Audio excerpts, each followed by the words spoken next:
Hello guys, দেখুন আমার শাশুড়ি আম্মা আমার জন্য দধি তৈরি করতেছে গ্রামের বাড়িতে। বিশেষ করে আমার জন্য না, তার নাতনির জন্য। তার নাতনি দধি খাইতে চাইছে, এই জন্য তিনি নিজে হাতে দধি তৈরি করছে।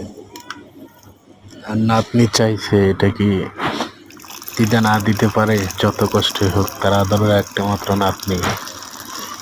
দেখেন, গ্রামে আসলে নিজে হাতে দধি তৈরি করে যদি না খাইতে পারেন, তাহলে মূলত অরিজিনাল দধির মজাটা পাবেন না।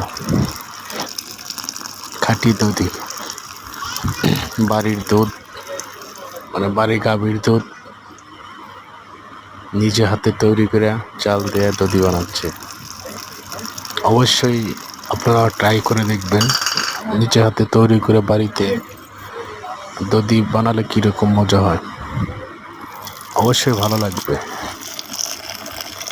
সবাইকে ধন্যবাদ, আর আপনাদের সবার দাওয়াত রইল, অবশ্যই আসবেন সবাই।